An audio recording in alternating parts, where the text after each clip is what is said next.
Today, you're going to hear from Jacci Espinoza. I was really thankful that she came on the show and was honest and open about her story and her path from addiction to recovery. This is an issue that we've talked about a lot at the national level a lot, and we know that we have seen addiction reach crisis proportions across the country, and we're not immune to that here in Reno County.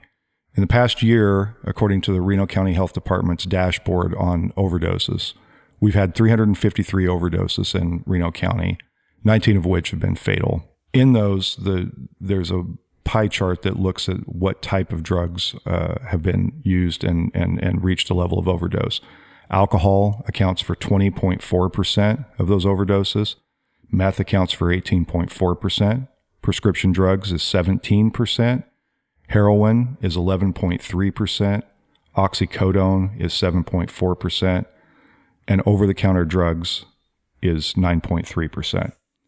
Nationally, we've seen a 30% increase in overdose deaths, according to the CDC. And in Kansas, we've seen a 34.4% increase in overdose deaths. I think as you listen to Jacci's story and you think about addiction, one of my frustrations in the way we talk about this is I see and I hear people talk about it and frame the conversation in using the language of judgment and choice. And I think as you listen to Jacci, you'll find that's not necessarily the case. And more importantly, I think we have to recognize that someone's addiction doesn't make them less than human, and it doesn't make them not a part of our community.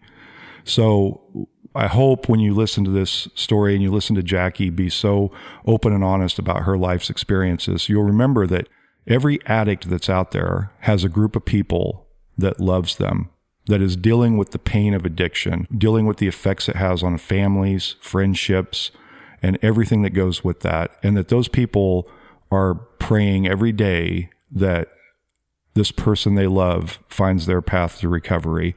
And I think as a community, it's important for us to hear these stories and then think about what we can do to help make our community healthier. And part of that is addressing the issue of addiction with a warm heart.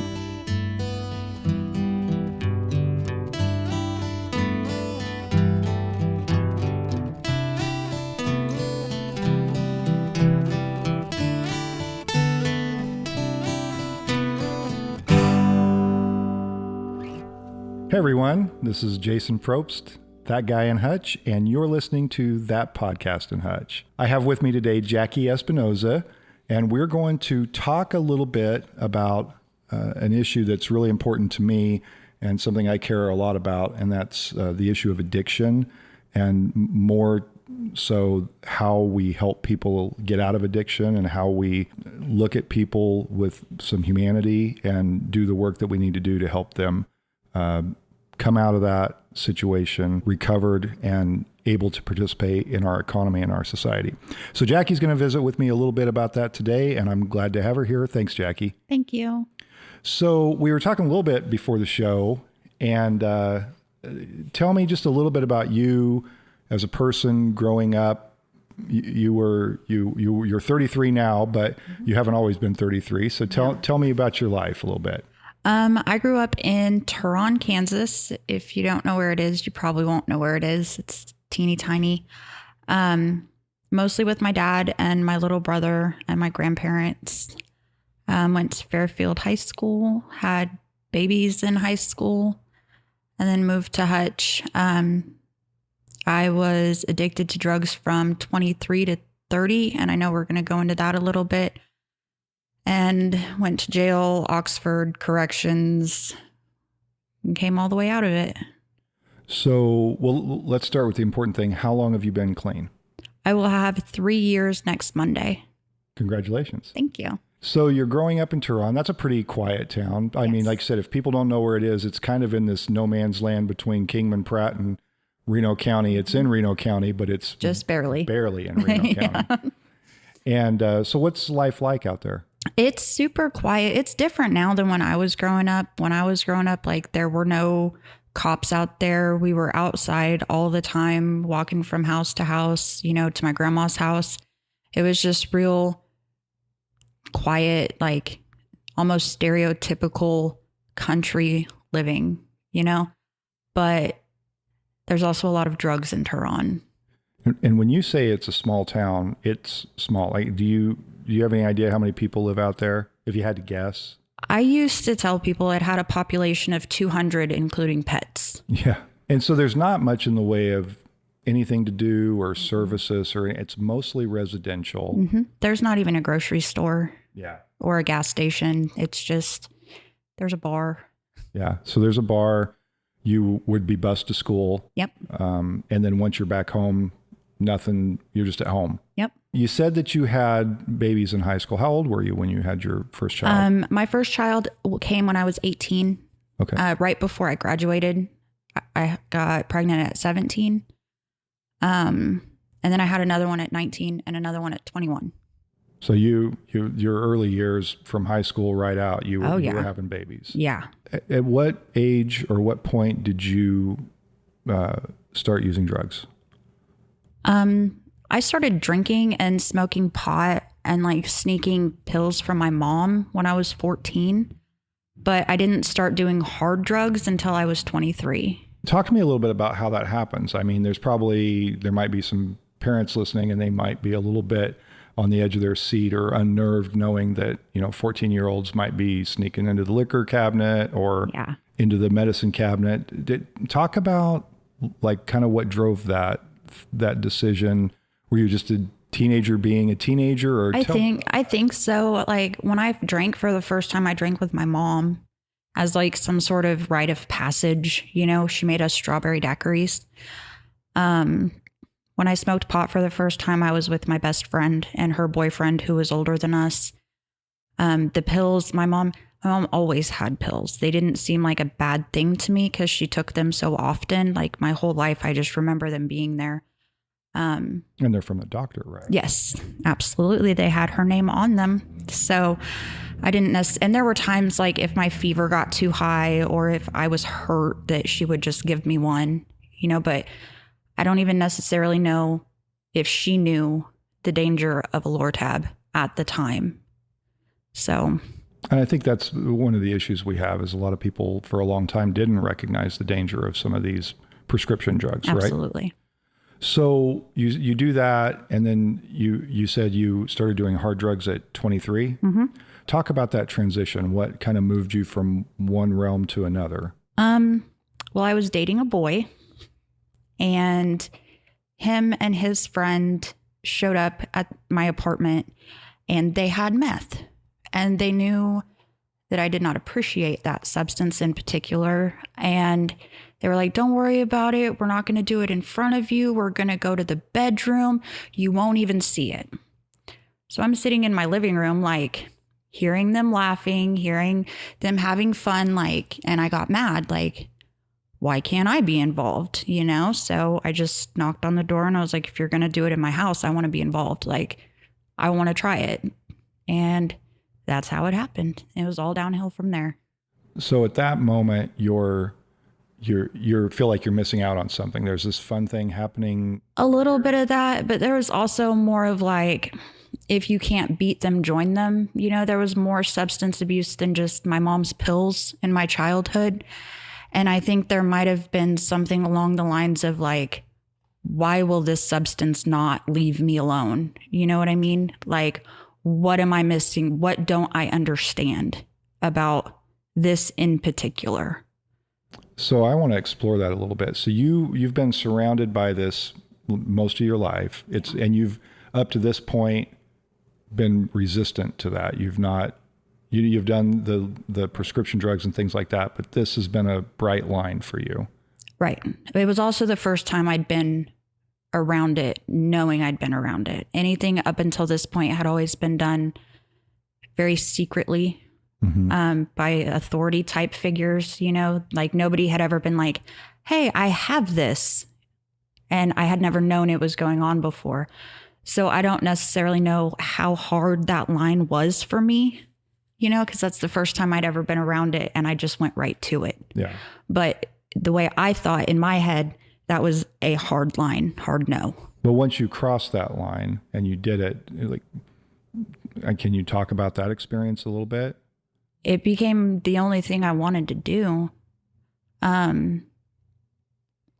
I thought for a long time that I had control over it, like, oh, I'll just get high on the weekends, like when my kids aren't here, because I had my kids, like, or like while my daughter's at school, like I won't get high around them and it'll be okay. But it just, by the time I moved to Norton when I was 24, I wasn't doing it like that very long. But by the time that happened, I had lost probably 40 pounds. Like my teeth started falling out. Like it went bad really fast.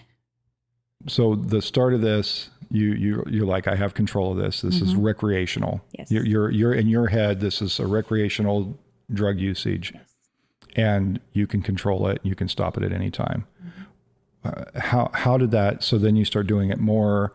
And I'm guessing that you probably hit a point where you weren't controlling that situation anymore. Yes. So talk about that a little bit. Like, how did you have like a realization at some point that you weren't in control and couldn't stop it? I don't necessarily know if I realized that I couldn't stop it. I think I might have still believed that I could. But I remember I became vividly afraid of losing my kids. Like I had gotten to a point where it was obvious what was happening. Like their dads knew what was happening. The school knew what was happening. Like my dad knew what was happening. He was showing up with fried chicken, like just eat a piece. You know what I mean? It became very, very obvious. And I got it in my head that I was going to lose my kids. And was that enough to get you to stop at that point? At that point it was. Okay. But then how long did you stop? So I stopped using meth for almost 6 years. But when I got to Norton with my boyfriend, his dad lived up there. When I got to Norton, I immediately started abusing prescriptions of my own. And within months, I had a prescription for Adderall and Lortabs and Xanax and lots of them. Did you have any suspicion that you were prone to addiction? Or do you have any idea what kind of drove your addiction? Different people, I think, have different factors that push them into addiction. I think for a long time, I believed that my addiction came as a response to the people around me. Like I reacted to the people around me. The first time I did it, somebody else had brought it up. And it seemed like for a while that was a pattern, at least at that point. And I really believe that everyone's addiction evolves. Like the reasons you're addicted at the beginning don't stay the reasons the whole way through. So while that might have been a factor at the beginning of it, it morphed into this coping mechanism. The relationship that I was in was abusive, and it was the only way that I could cope. Talk to me a little bit about that, because I think not everybody understands this. When you say cope, what is it about drugs that help people cope with some of the issues, the real deep personal issues? I know that some people, I've heard that before, that cope, like maybe I have trauma or I have something in my life and this is how I cope with it. Can you talk about that a little bit and help me understand that? Well, for me, it was twofold. The guy that I was dating at the time, it was easier for me to know how to deal with him based on the substances that he was using.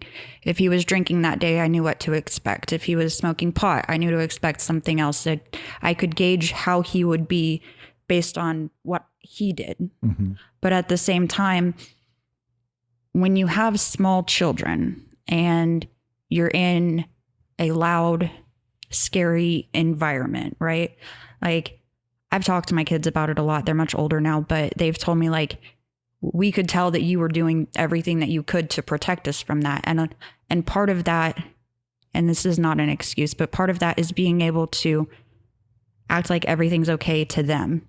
And not just to them, but to my job, to everyone that I come into contact with. You know, you have this need to feel like, or at least look like, you're in control. Mm-hmm. And when things like that are happening and they're so overwhelming, and I was 250 miles from anything I'd ever seen before, you know, being overwhelmed and falling into those feelings that naturally come into that situation. It just didn't feel like an option for me at the time. So you're part of that is you're overwhelmed, and you're kind of trying to prop up all this normal, projecting normalcy to everyone else in the world around you, while internally, at some level how bad you're really doing in that moment. Right. Yeah. And that's kind of another thing, right? Like you have that internal conflict between the external version that you're projecting to people and internally, and that kind of gets to the root of it too, right? Right. With addiction. Well, and also, I mean, children that grow up in addiction, right? Like I remember as a kid being told, you don't talk about what happens at home, and it was almost like this protect the family and their image at all costs. And then once I was grown, it seemed like I was doing it again. Like I didn't condone what was happening and I didn't like what was happening, but I didn't know how to stop it either in that moment. So all I did was just try to make it look as normal as possible. So you're doing that. You're in Norton at this time. You're doing prescription drugs and you're starting to get back into some of the harder drugs at this point? Not yet. It took until I was 28 or 29. My mom came to visit and I smoked meth again for the first time in 5 or 6 years. And that was December of 2016. And so did that kind of start that cycle back up again? Oh, it was worse that time. I continued working for a few months. I worked at a treatment center, which is weird. I worked for a few months and then I finally quit. And I ended up back in Hutch. The abusive relationship had ended, but once I got here, the only place that I knew to stay was with him. I ended up sick and almost died in the hospital. I had a staph infection. They had to cut out of my hip.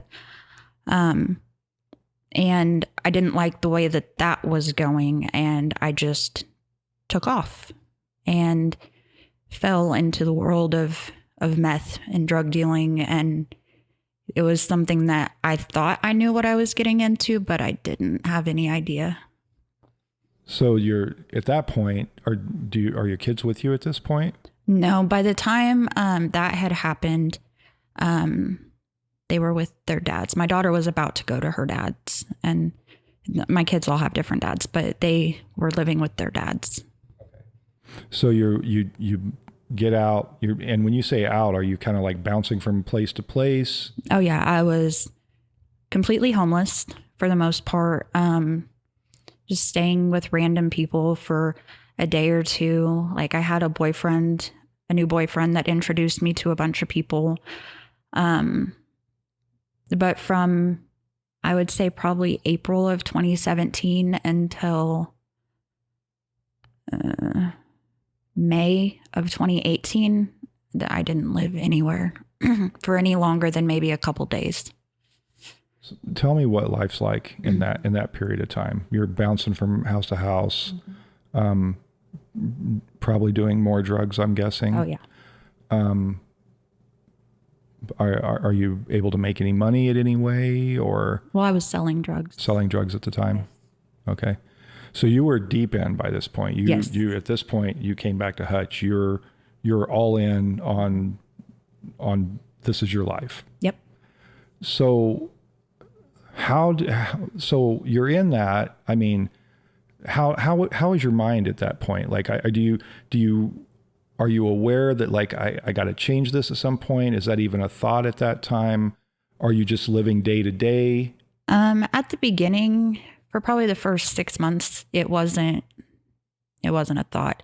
Once you get to that point, I believe that the only way for you to really come out of it is for you to accept the fact that your life is your fault. Everything that I don't have my kids, and that's my fault. I'm homeless and that's my fault, and I wasn't ready to accept that blame and to take accountability and responsibility for those such big, huge things, it takes a lot, and a lot of people never get there, you know?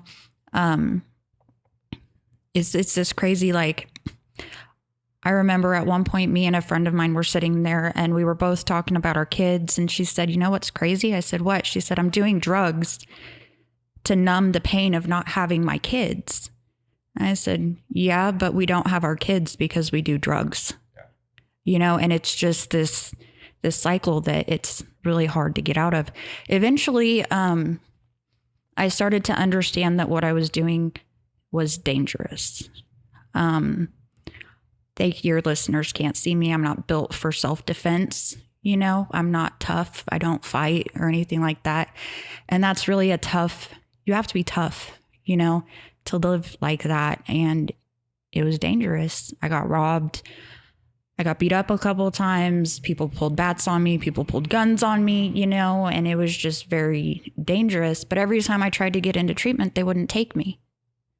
Why would they not take you? They wouldn't take me because I wasn't injecting. I was never an IV user. I wasn't doing heroin. I wasn't pregnant, and I didn't have insurance. So you did have times where you tried to change the course of your life. Yep. And what I heard you just say is, I wasn't a bad enough drug user. Yep. Or I didn't have the means to pay. Yep. Or I didn't have other people that I was directly endangering. Yeah. My life as it was on its own didn't matter enough without money.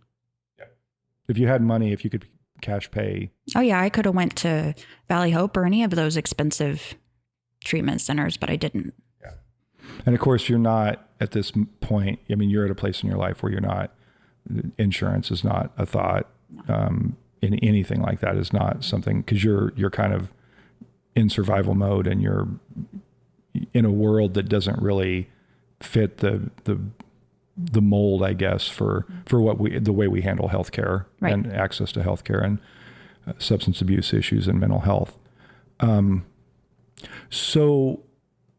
So you realize then, and I want to give like just a description. You're right, listeners can't see you, but how tall are you? I'm about 5'3". Okay, it's pretty short, and you're fairly thin. I can see you're not very muscular. I mean, you're not like in the gym pumping iron every day, anything like that. No, and I've got probably 50 pounds on me that I didn't have then. I was this scrawny, timid, like, yeah. Yeah, so you weren't equipped for street fighting. No, yeah. I refused to do it. Yeah. One girl hit me and I just sat down like, no, I'm not going outside with you. So you that seems unlikely that you'd get into that. So you must have been doing that as necessity. It doesn't seem like it's a thing you wanted to do necessarily. I didn't think I could really do anything else at that point, you know? Like, I knew where to get drugs. Yeah. And I knew people that wanted to get high, you know, and for a while, all I cared about was buying cigarettes and Pepsi and pancakes, yeah, and keeping my cell phone on. Like, as long as I had those 4 things, I thought I was okay. But again, I don't know what kind of work you did before then, but what I'm get out of this is you looked at your skill set, or you looked at what you had done, mm-hmm, work experience wise, and you're like, this is probably the best way for me to sustain myself, right? Right. Well, I had applied for jobs. Okay. And they told me that I was overqualified. I don't necessarily know what that means, because I had just graduated college from Newman University, I think. I had worked at a treatment center, and I remember I applied at Starbucks, mm-hmm, thinking, who can't get a job at Starbucks, right? It can't be hard to pour coffee. And the lady looked at my work history and she said, what are you doing? Why, you could go somewhere else. I'm like, I don't want to go somewhere else, you know? The fact that I couldn't pass a drug, you know, to work in the field that I had been working, I had to have been in recovery for like 2 years to continue that work. Well, you can't get 2 years clean if you're homeless with no, you know what I mean? Like, it's really hard to stay clean if the only place you have to go at night is a trap house. That's an interesting point, and I want to focus on this a little bit.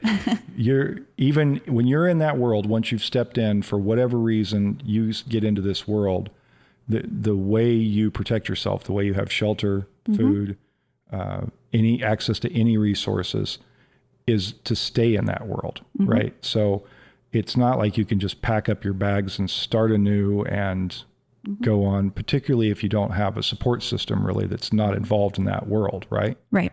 I mean, I had friends that I would, that I knew that didn't get high, and they'd be like, Jackie, if you get your life together, I'll help you however I can. Okay. But what I needed in that moment was somewhere to sleep and shower and recover from, you know what I mean? And I don't necessarily know if I would have stuck around. Like, I could always go to my dad's house, but it seemed like the only time that I ever went to my dad's house is when I was running from the police or something like that. It was a crisis mode. And then I'd end up in Turon with terrible cell phone service and bored out of my mind. Yeah. Like, get me out of here. This is terrible, but there's not a lot of options. Yeah. You did some jail time. I got arrested a lot. Okay. I wouldn't necessarily say I did jail time. I got bonded out really fast all the time. Would this be for possession or? The first time I was ever arrested was for distribution. Okay. Which is not a fun way to go to jail. They're not nice. I imagine not. I mean, they're not like assaulting me or anything. They're just rude. Yeah. Yeah.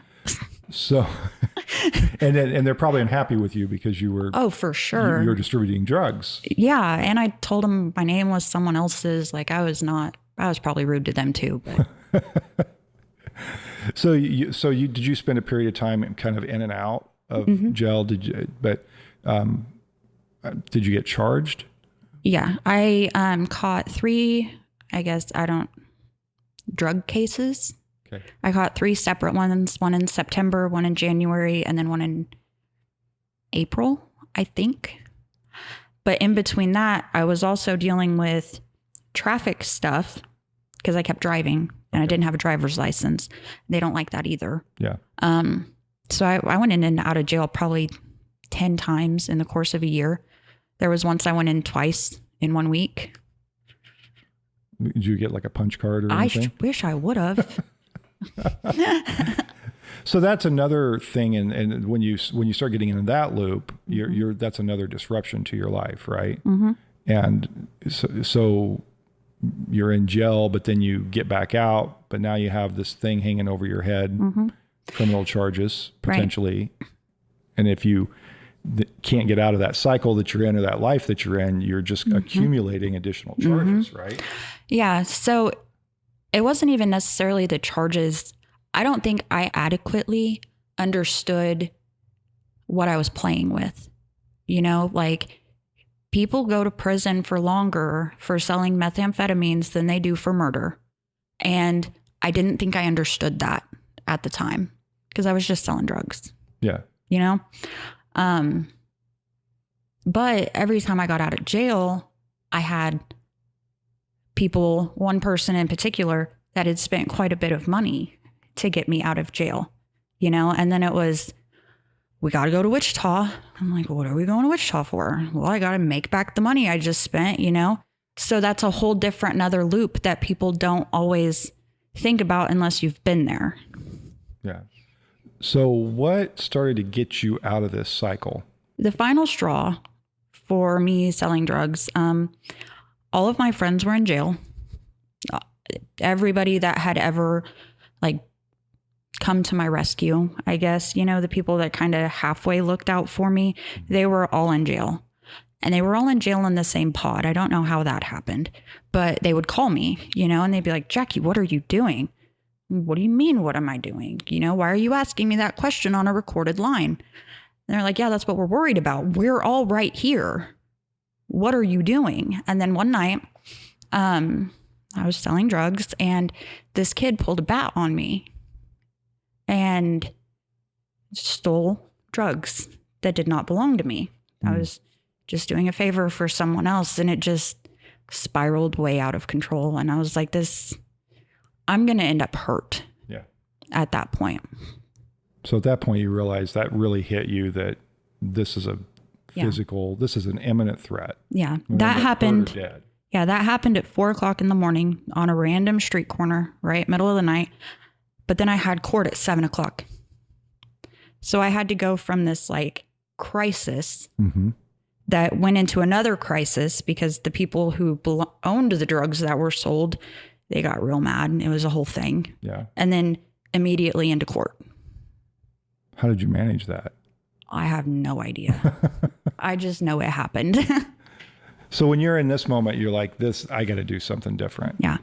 So what steps did you take to make that happen? It took a little while. I stopped selling drugs that day. I kept doing drugs for a couple of days. And then I went to do my pre-sentence investigation before my sentencing. Mm-hmm. Even though I'd never been in trouble before, I'd gotten into so much trouble that I was in a border box, which meant I might go to prison, I might not. Yeah. So there were extra things I had to go through. And when you say border box, we're talking about the sentencing grid that judges use to decide the amount of time that you either get probation or prison. And the border box areas are discretionary. Right. Based on you and your history and the level of threat the judge thinks you pose to the community. Okay. So I go into this pre-sentence investigation and we go through everything. And this woman looks at me and she said, if I were you, by the time you hit sentencing, I would be clean and I would live in an Oxford house. I said, okay. So I did that. And I don't know why. I knew about Oxford, in my old job, I had taken people into Oxford houses, I knew they existed, but for some reason it just clicked in that moment. Like that was my way out. And it was a way out that I didn't think anybody would argue with me on, my friends that still wanted drugs or who, all those people that I knew. If I don't go into this Oxford house, I'll go to prison. That's how I presented it. Yeah. And it worked. Kind of. Tell me, and for people that don't know, what is Oxford House? So Oxford House is a sober living house that's run completely by the people inside of it. Okay. There's rules on a lot of things, but basically if you drink or use drugs, you are immediately kicked out. Yeah. Everyone pays their equal portion. They call it EES. You're responsible for cleaning the house yourself. Like there's no authority figure that comes in and says, this is how you have to do it, other than people just like you that have been elected into service positions. Mm-hmm. And it's just a place for people to get their lives back. And Oxford House has a really high success rate. I think the last numbers I saw, if you stay in an Oxford House 18 months, you have about an 80% chance of successful recovery. Yep. Is that right? Yep. Okay. And I have a little bit of knowledge of Oxford House because for a news story, I decided to spend the weekend at one. And one of the things I found, and I'll see what your experience was, but what really struck me is a couple of things.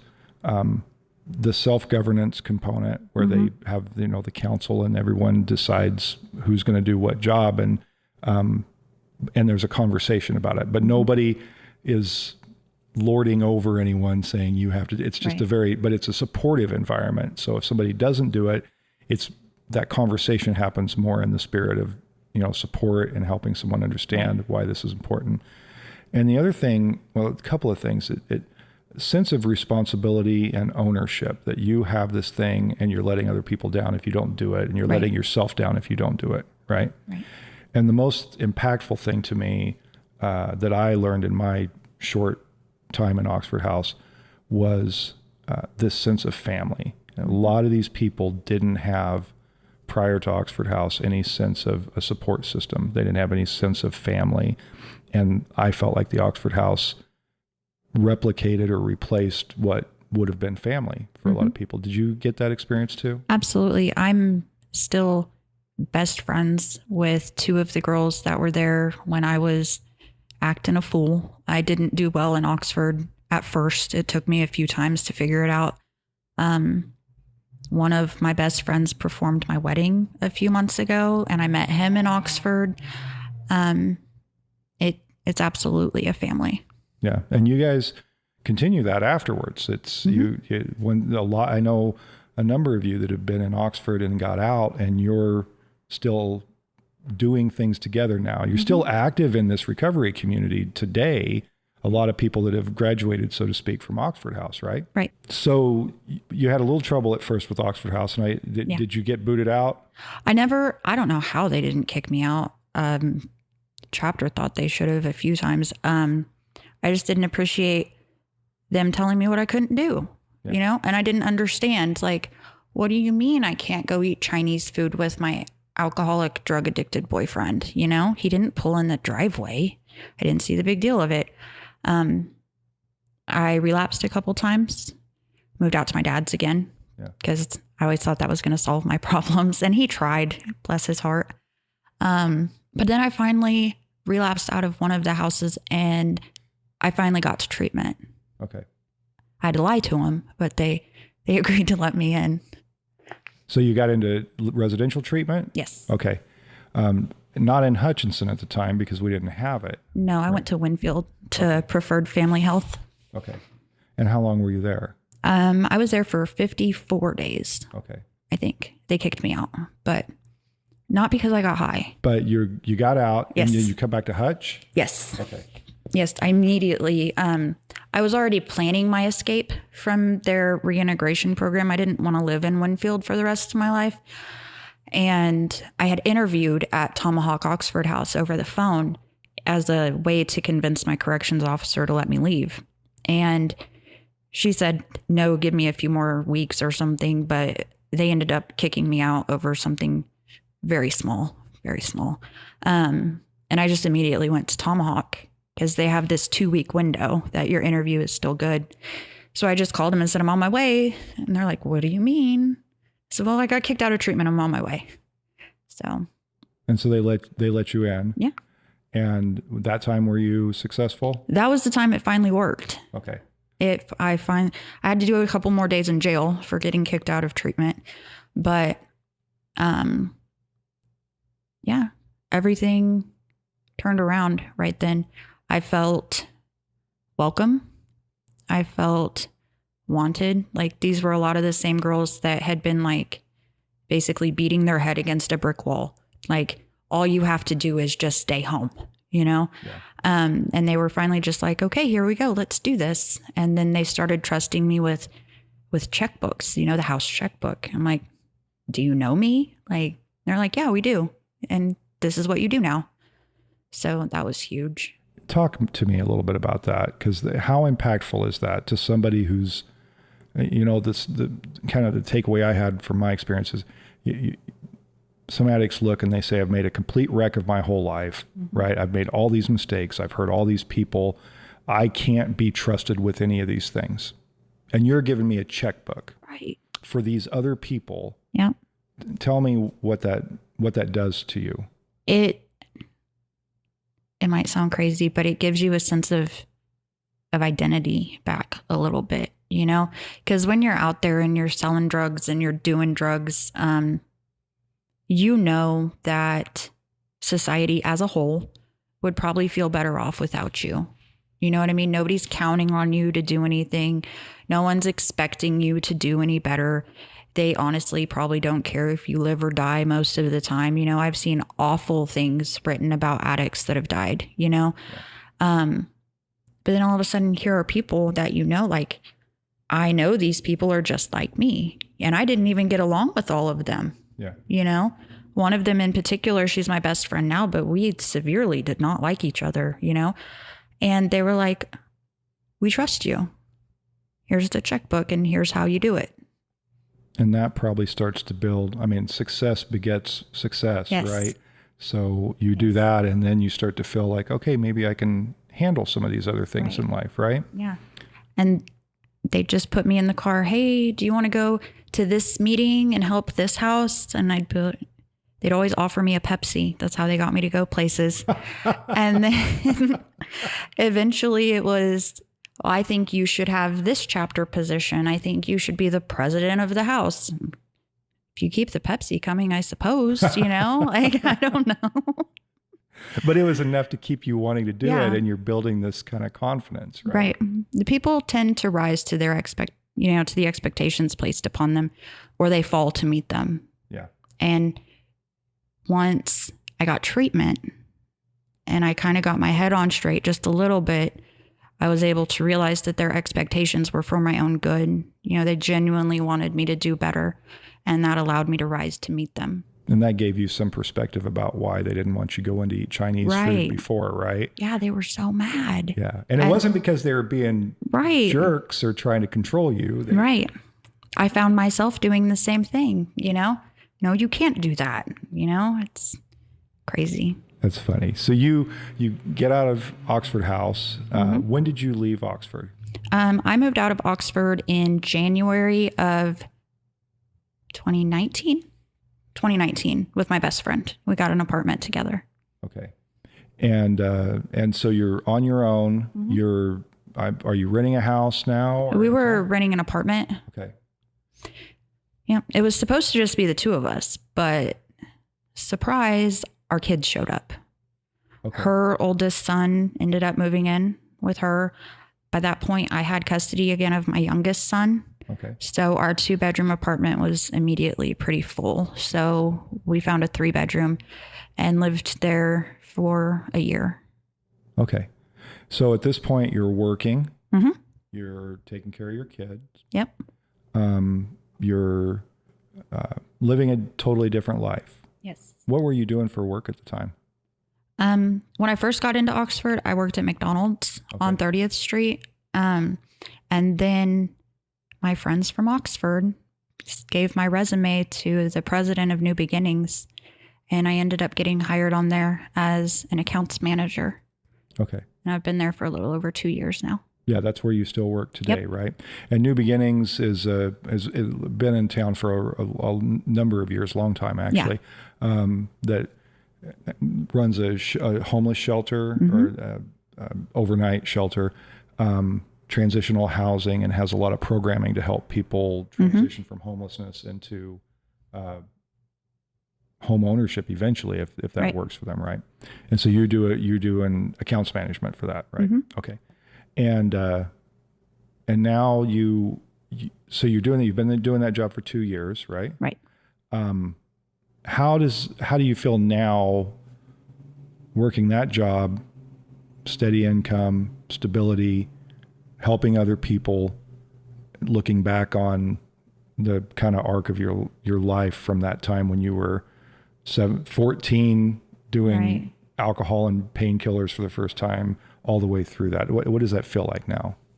Honestly, it doesn't even feel like I'm the same person. It feels like those were two separate people, which I know they weren't, you know, but it's hard sometimes for me to try to explain why I was doing the things that I was doing, because they're starting to not make sense to even me now. Yeah. You know, I remember that's what I was thinking, but I also know that's not quite logical, you know, but that's the power of addiction, is it takes away your ability to be logical and rational and to make informed decisions.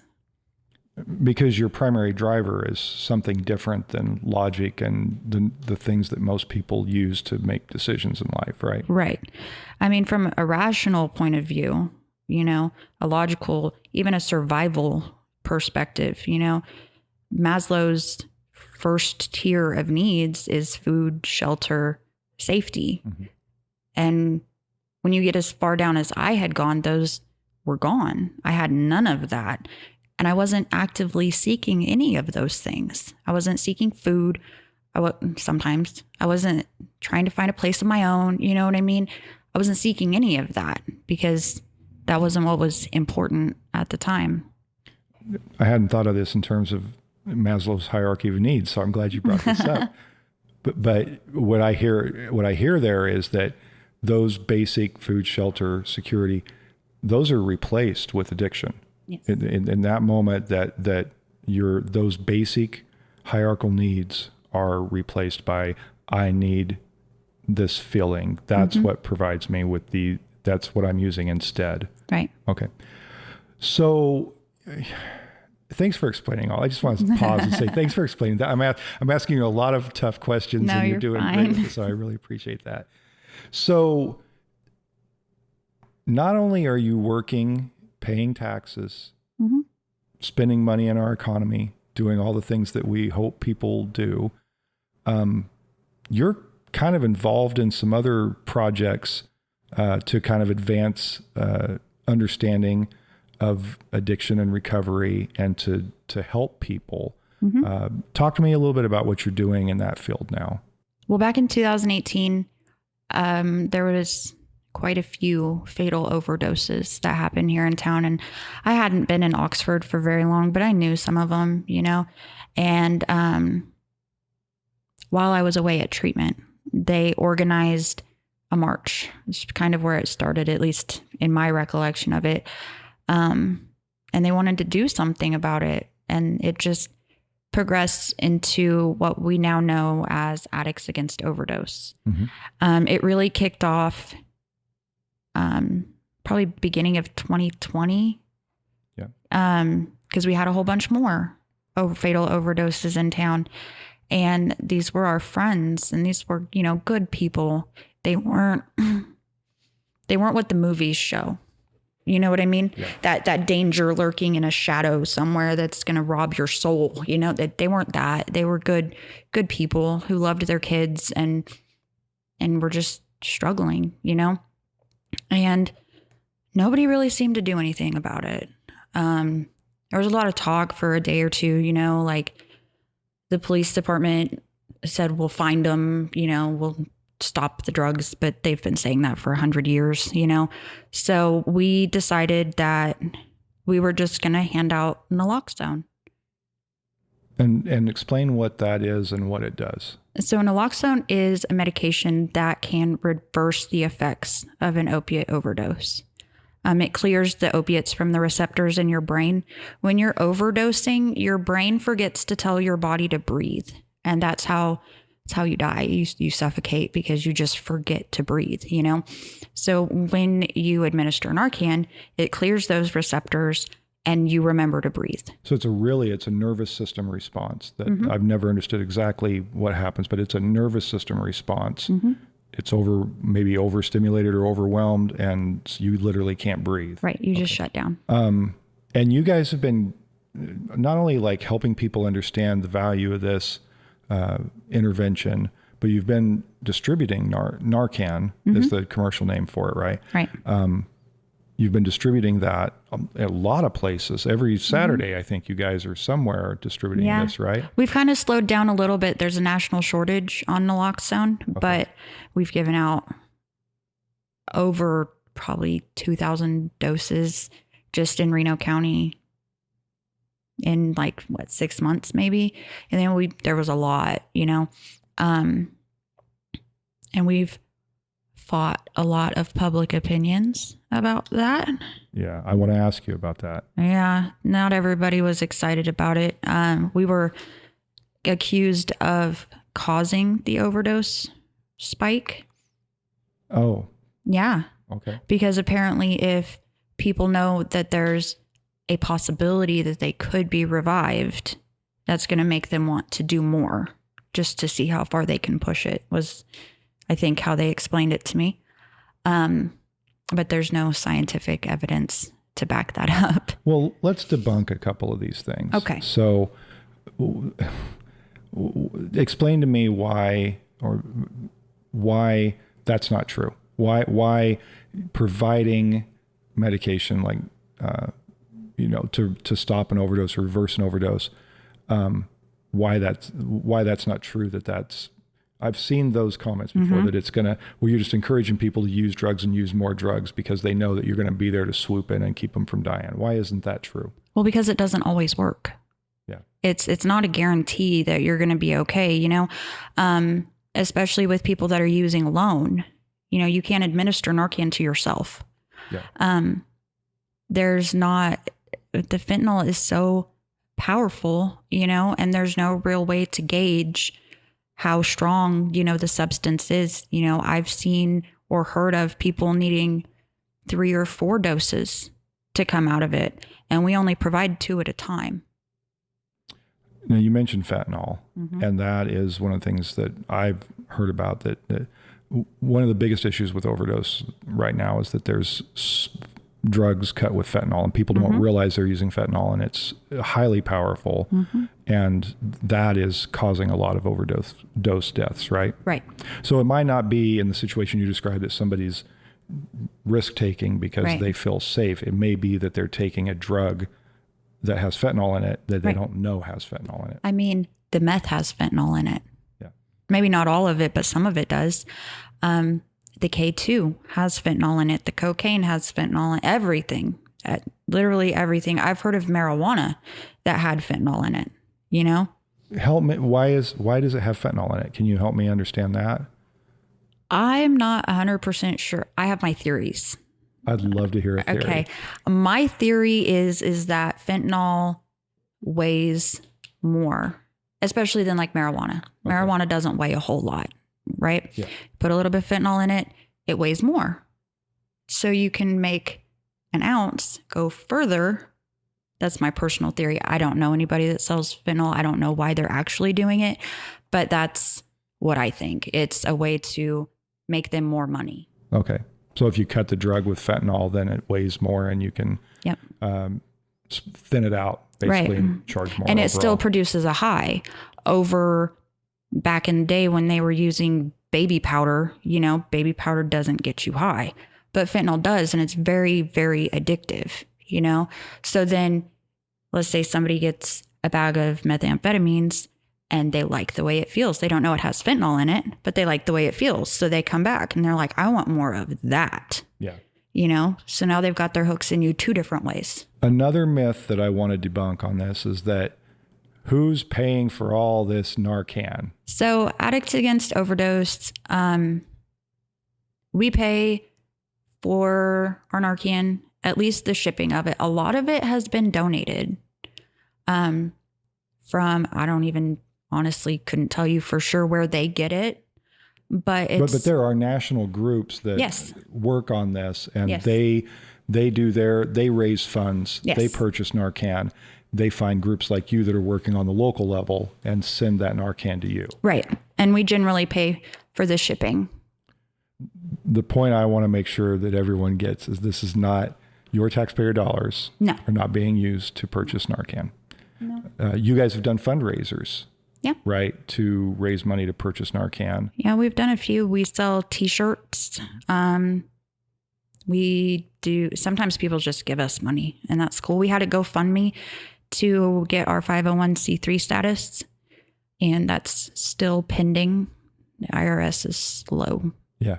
But you guys finished the paperwork on it and that'll allow you to take tax deductible contributions and grow that organization. And you hope to do that statewide, right? Yeah. So once the 501c3 comes in, our name will be the Kansas Recovery Network.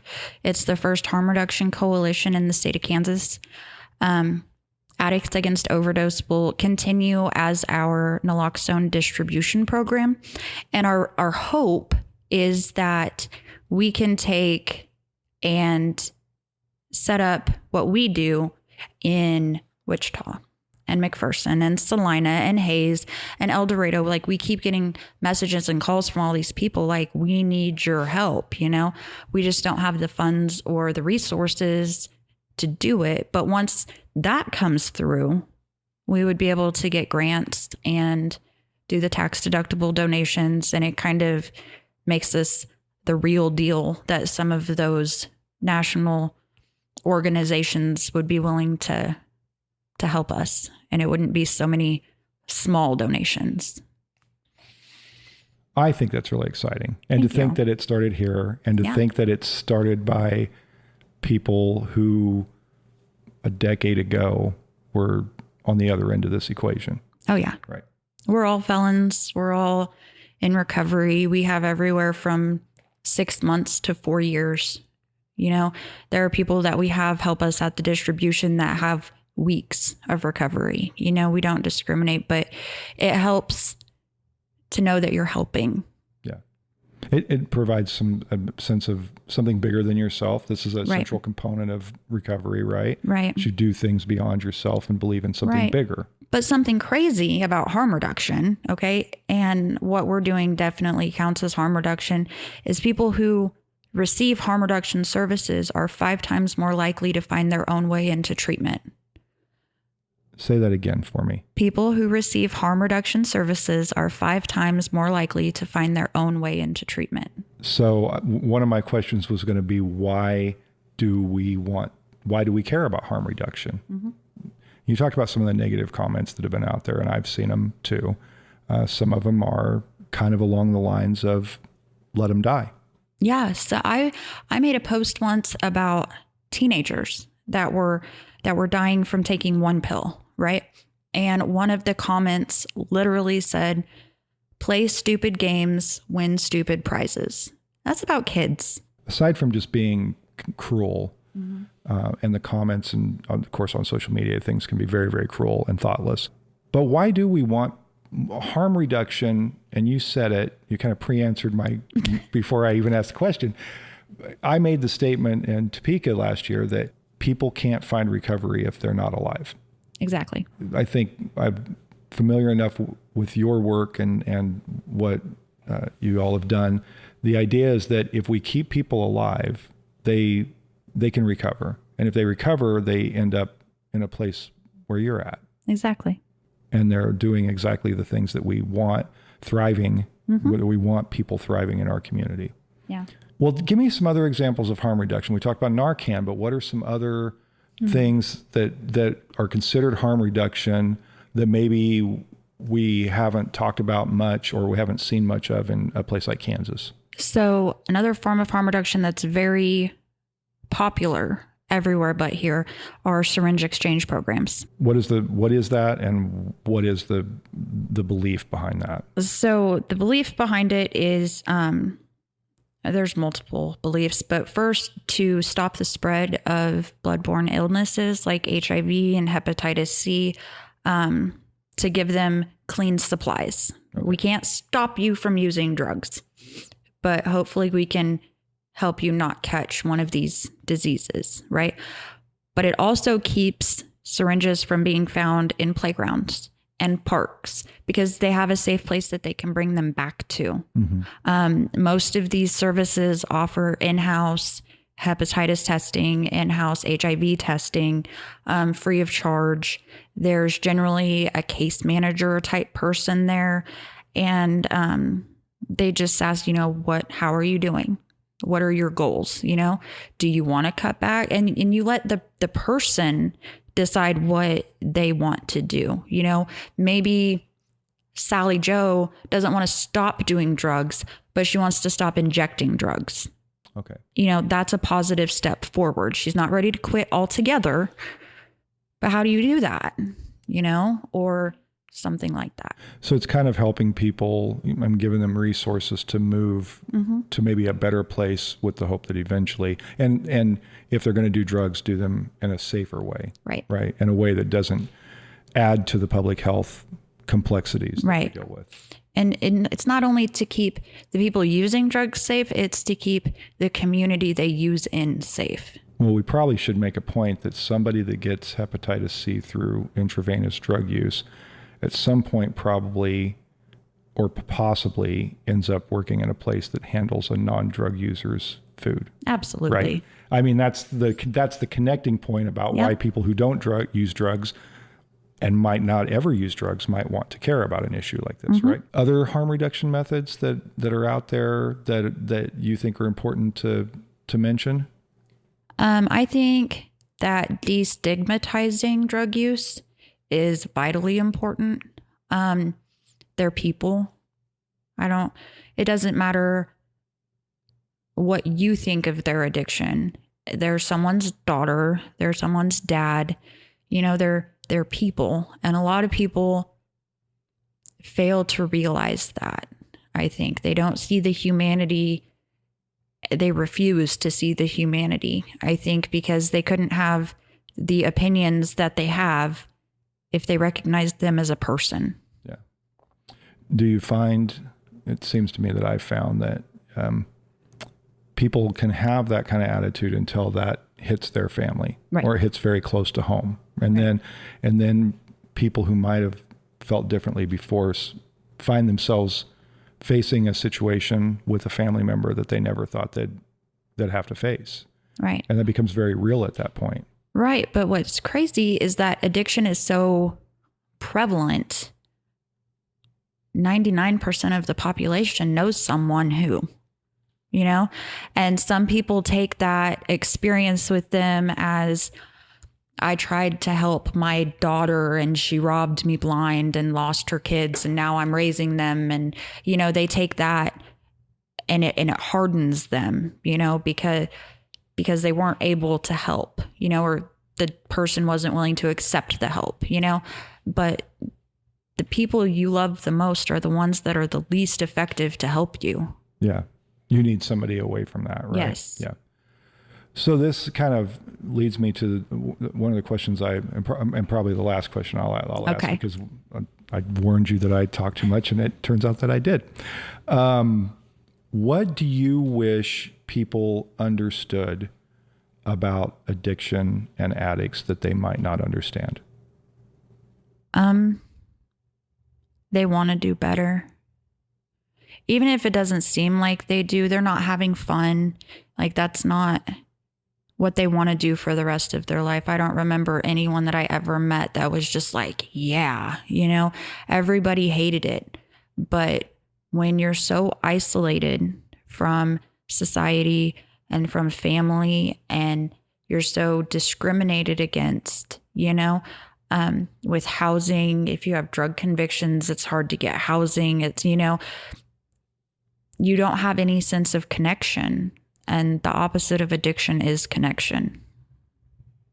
Thank you for coming on today. Thank welcome. you for talking so frankly with me about this and for spending so much time with me today. Absolutely.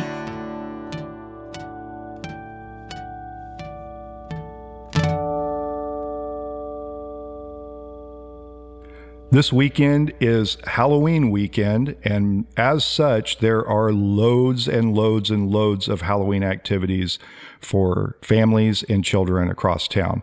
I'm not going to get into all the details on all of them. I would encourage you, however, to go to visithutch.com. They have a pretty comprehensive list of all the events that are going on. A couple that caught my attention. One of the more popular events in the recent years has been the Boo at the Zoo, and that's happening on Saturday, as is the Little Train of Horrors, which you can ride the train around the zoo, and that is always a big hit with kids. The Cosmosphere is doing a special showing of the Addams Family movie, and I know that's a popular Halloween movie, but there are also loads of trunk or treats around town, and those will be happening on Friday, Saturday, Sunday. And I know the kids can really load up on the candy and usually make a pretty good haul if they make the rounds on those. But like I said, not going to get into all the details on that because there's almost too much to cover. But I hope that everyone has a happy and safe Halloween. And if you want to find out more about where you can take your kids on Halloween or on Friday or Saturday or Sunday, go to visithutch.com. I'd like to thank a few of the people who've helped make That Podcast in Hutch possible. My son Mitchell Probst wrote and recorded the music for the show. Jenny Brigette put together some great graphics and promotional art. And Chris Acker helps overcome my mistakes to produce a great sounding product every episode. That Podcast in Hutch is made possible through a collaboration between the Hutchison Arts and Culture Collective and Salt City Sound. They're working to bring resources and infrastructure to support art, music, and storytelling in our community. If you have an idea for your own podcast, reach out to them at podcasts@saltcitysound.net. If you enjoy That Podcast in Hutch, be sure to subscribe and share it with all your friends. You can also help support this production by subscribing to thatguyinhutch.substack.com or by emailing me at thatguyinhutch@gmail.com to learn about sponsorship opportunities. Thanks for listening, and I hope you'll join us again next week.